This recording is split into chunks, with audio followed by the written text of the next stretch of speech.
I've got a confession, my fabric stash is out of control. After making a log cabin quilt in a recent video, I realised I need to do something about this mountain of scraps. So I challenged myself to start busting through it, and today I'm sharing 2 fun, beginner-friendly quilts that are helping me do just that. I'll link the log cabin video below if you haven't seen it. These are the 3 quilt tops I've made since the video. It's been addictive. This first quilt couldn't be easier, it's just squares.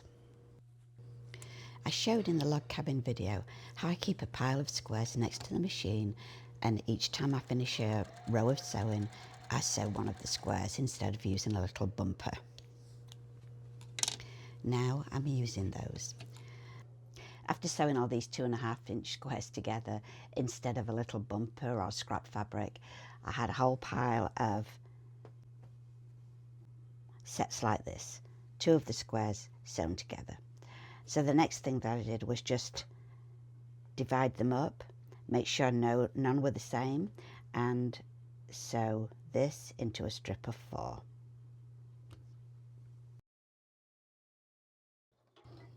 And of course I actually chain sewed all these. And I'm going to take that to the ironing board, and I'm going to press these all the same way, and it doesn't matter which way, so just press those all the same way. All your squares will now be in strips of 4, and each block needs 4 strips. And I actually like to separate mine out at this point to try and make sure that, you know, I don't have the same fabric within a block if possible. It's not always possible, but I want to try and get as much variety as I can. I sew 1 block at a time together, row by row.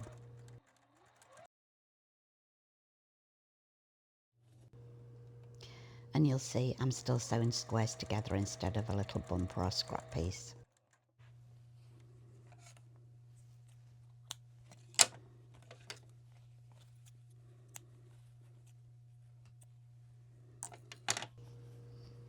And there's that one done.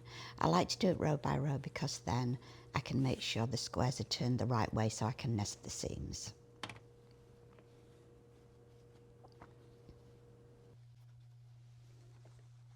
You see how those seams go in opposite directions so that I can just snuggle them up together there.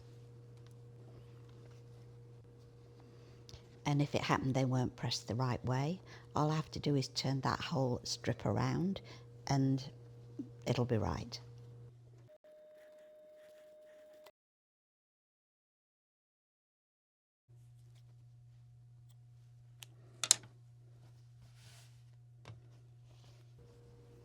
And that's just what happened here. Just flip it around. So doing this block by block makes that easier.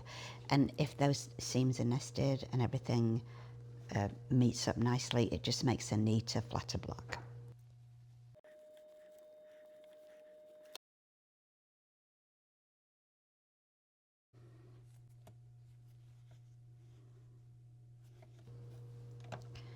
So much of this quilt, the quilt blocks, were pre-sewn because of using the squares earlier, and I'm still doing that because I still don't quite have enough blocks, so I'm carrying on with the same strategy. And there's that block completed. And here are all my blocks made now.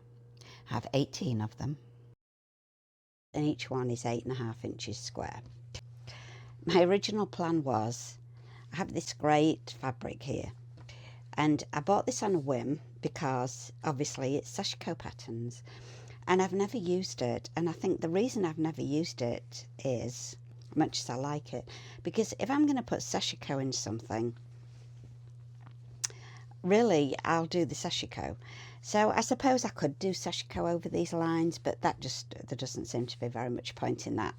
So I specifically had the idea of using these brighter fabrics mixed in and just some Sashiko squares in between. I thought that would look really good. Unfortunately, I don't have enough of this now that I've measured it. I thought that I bought a yard, but now I can see that I must have bought it by the panel size. So I can't use that, so I've had to rethink that. I've got a stray square there. But what I do have is this very dark kind of charcoal coloured fabric, and I do have enough of this. It's pretty, I like it, and I think with these bright squares that'll look quite nice. So I'm going to use this. I've cut 18 8.5-inch squares, and what I'm going to do is just lay these out alternately in no particular order. These are all sewn together randomly, these squares, so it doesn't really matter where I lay each one. I probably will lay it on the floor and see if there's anything obvious, like I have a lot of squares with very light patches next to each other or something like that. But when it's laid out, that's what it'll look like. So all I'm going to do is lay this on the floor, and then I'm just going to sew the blocks row by row, and that'll be a really simple quilt. And I do have some left, so I'll see what size this is when it's finished. It should be, well, I'll just measure it at the end. I'm not going to mathematically try and work that out. But if it's not as big as I want it to be, I do have a little bit of this left over, probably enough just to do a border around the edge. I'm ready to put my quilt together now, and this is going to be really super simple. I'm just going to sew the whole thing. So these rows are just alternate. One row will start with the 2.5-inch square block, followed by the plain, and the other row will start in the opposite direction. So it doesn't really matter how I sew these together. I've just picked up half of them. I'm going to sew all of the rows first that begin with the 2.5-inch square block. So I've piled them all up. I'm just going to pair them with that one on the top, sew down this edge, and then I'll join them into rows, and each row has 6 blocks total in it. So this is just going to be plain straightforward sewing. Now I'm going to put a couple of pins in these blocks. I just want to make sure that each time I sew, the corners meet up exactly. And because I'm sewing with the block square on the underneath, I just want to look which way these fold. Now these all fold down, so I don't need to pin them. If they were to fold up, I would put a pin in them to hold them up, because just automatically they'd get pushed down under the sewing machine. Don't really think I need one in the middle, but I'm going to put one there anyway. And 1/4 inch seam, and just chain sew.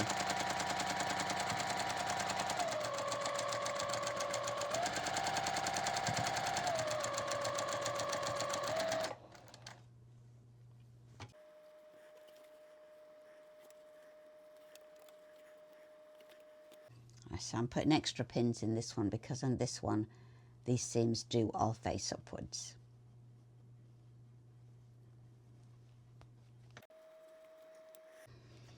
It's not vital that this is done, it just makes a neater finish if the seams are all, they just lay flatter and more nicely if they're in the right direction.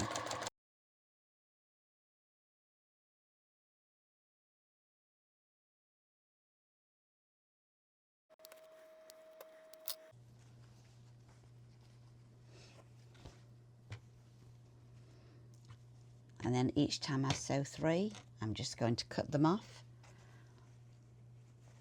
and put the next set of 2 together. So now I'll have 4, and then when I've joined another one here, I'll add another one on, and each row will be complete.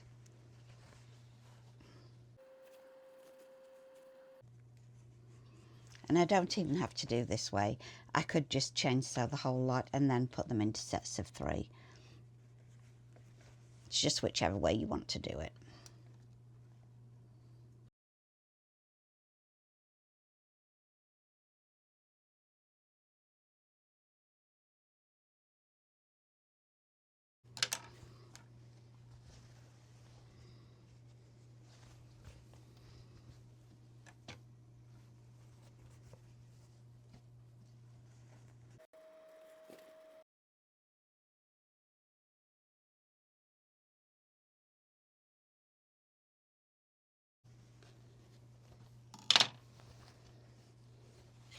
So that first row of blocks is complete.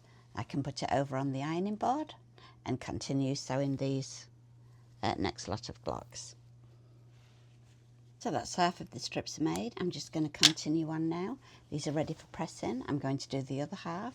The only difference is that the other half will begin with the dark strip.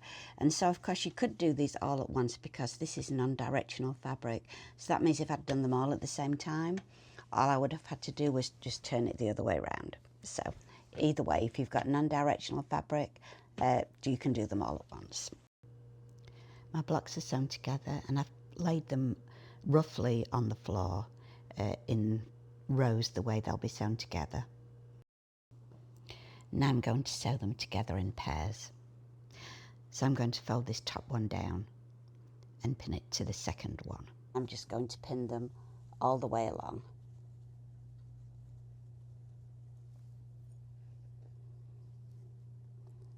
I think you can see I'm using the floor as my workstation at the moment. And these ones, where the seams meet, I'm just going to nest those seams so they lay nicely. So once I've pinned those, I'm just going to machine the whole row and this quilt is going to be together. And just doing this is not taking me very long at all to sew these into strips, and now the strips are not going to take much longer. I'll finish it tonight and this one will be done.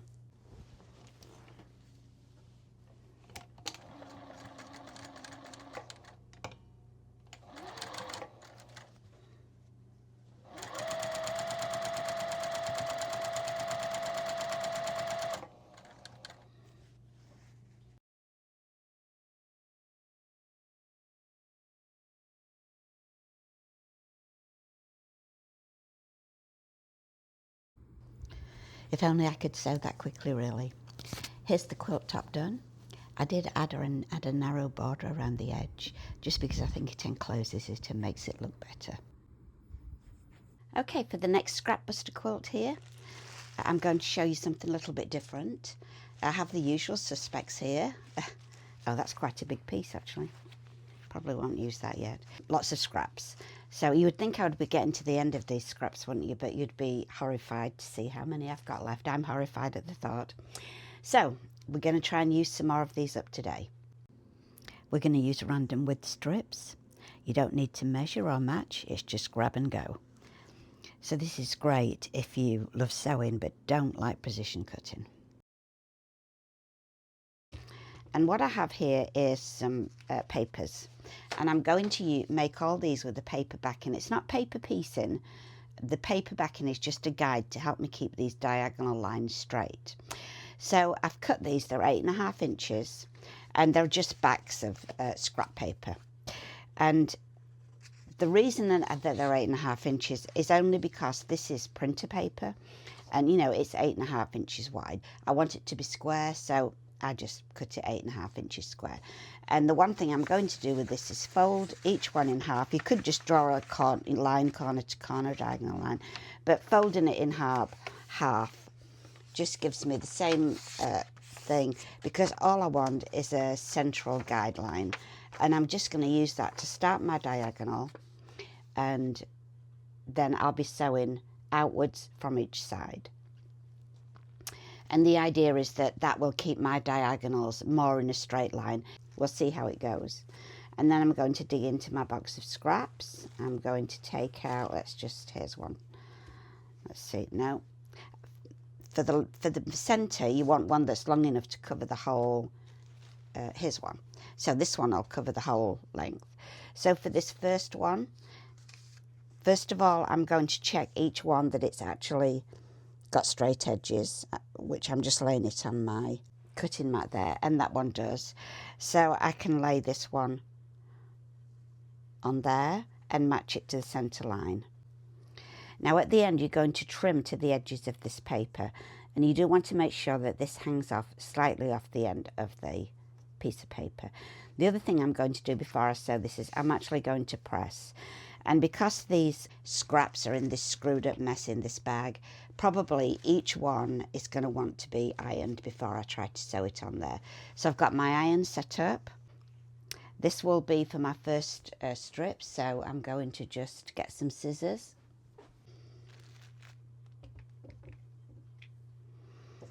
I'm going to just cut this off.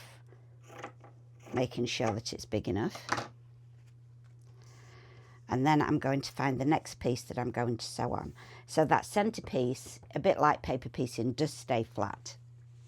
And then the next piece that goes on there,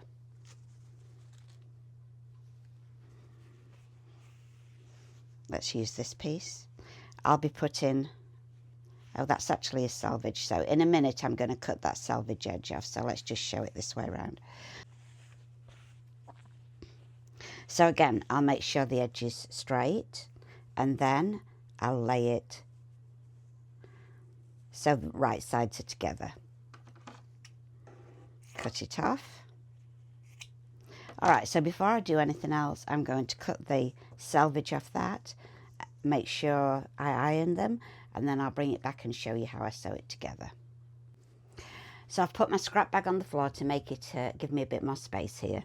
And these that I've cut off, these go back in the scrap bag because later on I'll need smaller pieces and I'll use them on another block. I've pressed them, I've laid them right sides together with the edges matching, and they are laying on my diagonal line. And I could actually just put a pin in that to hold it in place, but I think it'll be okay. And now I'm just going to sew 1/4 inch seam down there.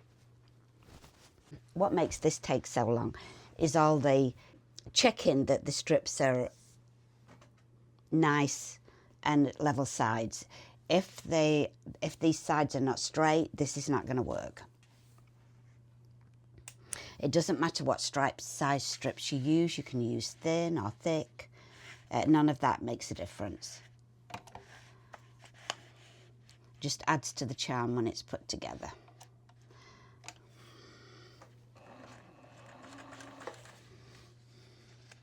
And this is slipping a little bit, so actually I am going to just put a little pin there.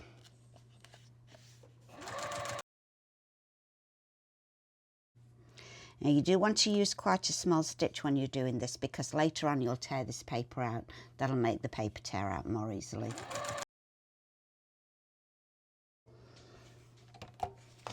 So now I'm going to take that to the iron and press it open.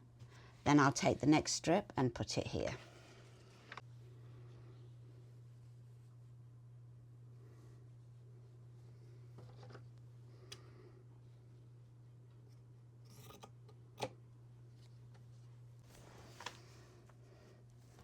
Now I really won't need to iron now, to pin now, because these will stay in place better.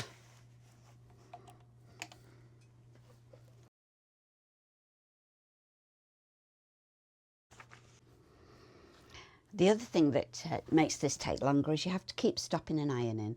So for example, I've pulled this piece out. It just shows how scrunched up these things get. It would really be hard to sew that on there and get a straight line. It's just much easier to just take that quickly to the iron and put the iron on it. So getting up and down to the iron and pressing your strips and pressing these open each time. But you do need to do it for this project. The best way to do it, and I will do this when I'm not showing you, is to lay your ironing board right next to you so that you can just turn, press and turn back and sew. And also you can sew in batches, 5 or 6 at a time. So I'm not actually sure this one's going to be long enough. Let's see. You want to pick your longer strips out of your bag for the centres, and as you go down try and get the smaller ones. Yep, that'll be fine.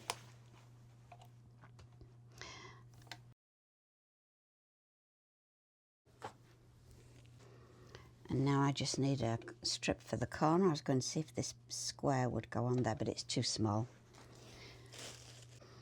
So, there we go. Pulled a piece out here that doesn't need pressing, yay. So, I am going to just cut these little threads. There we go.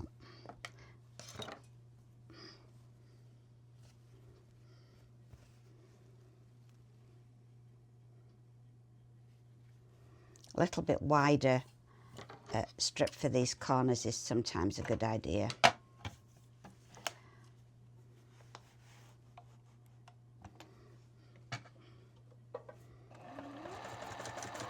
Oh, I didn't cut my excess off here. That's okay. I can do it when I'm done.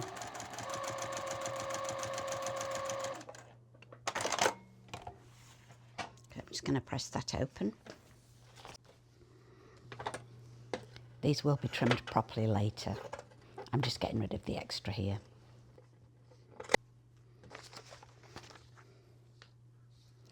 So that half is finished now.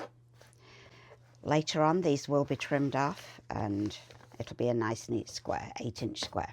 So I'm going to turn it around now and I'm going to do this side.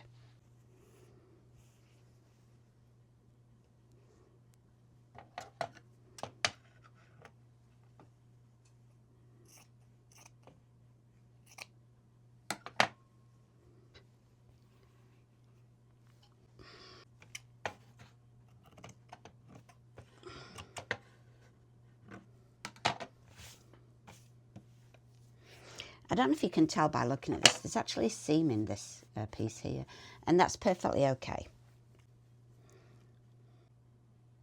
I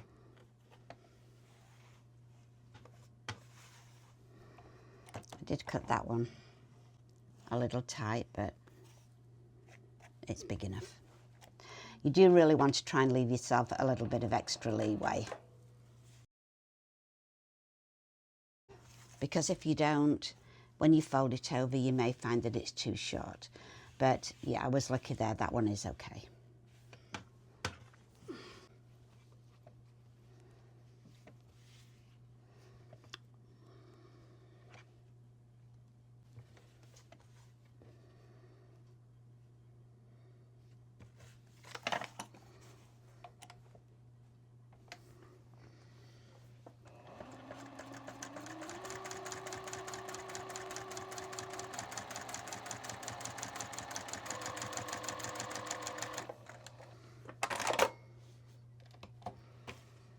It's just a little few stitches of something on this scrap, so I'm just going to use my quick unpick to just quickly pull those out.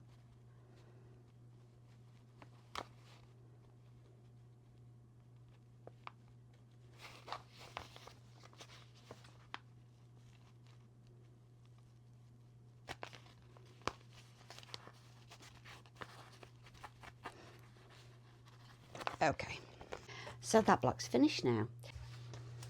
To finish off the blocks when you've made them, all you have to do is lay them flat and trim the edges along the edge of the paper. Try not to cut on the paper just because it'll dull your rotary blade really quickly.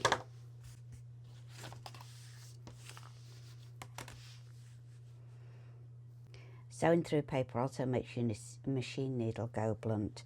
So after you've done this project, you'll have to put a new machine needle on your sewing machine.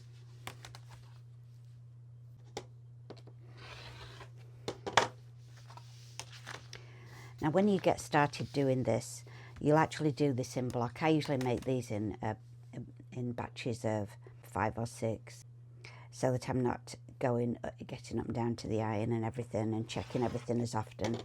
If you want to do it individually, that's fine.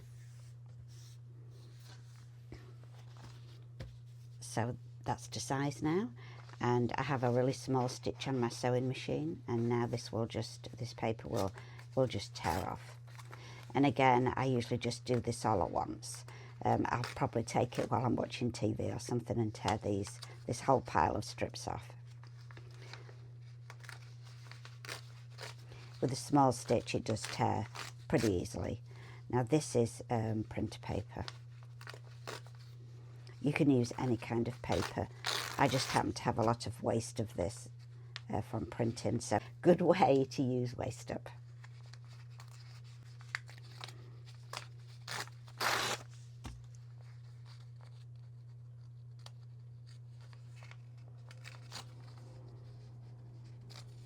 So I've made a few of these now. I'm going to go on and make some more.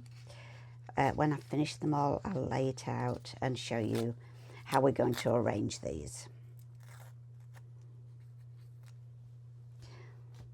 All right, so add that to my pile. So this is the layout I've decided on for my quilt. These are just laid on the floor at the moment. They're not sewn together. I'll do that. That's the next thing I'm going to do. And so it's a bit hard to get it all in shot, but can you see I've laid it so there's basically a square or a diamond in the middle, and then arrange the others around it so they're like concentric squares, but all in different little strips of colour. And I like that layout. And I've laid it out quite randomly. The only place where I specified colour was this central square, and I did arrange it so that those reds all did form a little square shape there, even though they're not exactly matching, just because I wanted that to stand out as being the centre. And this is laid out I just picked the squares up randomly, and the only one that I have a problem with is this one right here. And I don't like, if I back off a bit, I don't like the way those stripes go in the opposite direction to all the other stripes, which it's just the pattern in the fabric. That's just the way it is. But I think what I'm going to do is I'm just going to switch that one. I'm going to put it right at the edge so that it's not distracting my eye. Does it go that way now? Yeah, I think it does. It's still there, but for some reason it'll bother me less there. So all the rest of it I think is good, and I'm going to go ahead and sew it together now. So I'm not going to sew this on camera. I'll sew it together and I will show you the finished result. The thing to do with this is to be very careful how you pick it up, because if you turn these around at all, your pattern will totally be lost. I'm going to get on my hands and knees. I'm going to do it row by row. I'm going to pin all these together in order and sew them, and then put it back down, and then do the next row. So it's absolutely no different really to the last quilt that I made on this video. It's just I am being really extremely careful about the way I lay these patterns. And once I've sewn this together, this will be done. So I'll go ahead and do that now and finish it. One thing I did want to mention about this, now that I've pinned it together, these are all now on the cross. So they're on the diagonal of the fabric. That means they're more stretchy. And so you do have to be quite gentle when you sew these together. You don't have to pull on them at all. Just gently hold them with your fingers as you sew, and it'll be just fine. If you were nervous about this, if you've not done a lot of quilting or sewing and you're worried about this, an option is that although I've torn all the paper off, I could actually have left it on. I could have just sewed this together with the paper on there. And then I would have been certain that this wouldn't have stretched out of shape. But because I've done a lot of sewing, I've sewn on the diagonal before, I know it's not going to be a problem. But perhaps you might want to try a couple of blocks before you peel all the paper off, and then you can decide for yourself if you think that'll work out okay. So I'm just going to put that under there, use 1/4 of an inch seam, and as I say, just very gently hold it in place. Let it feed through. The sewing machine will pull the fabric through without you pulling or anything on it. The pins are holding it in place.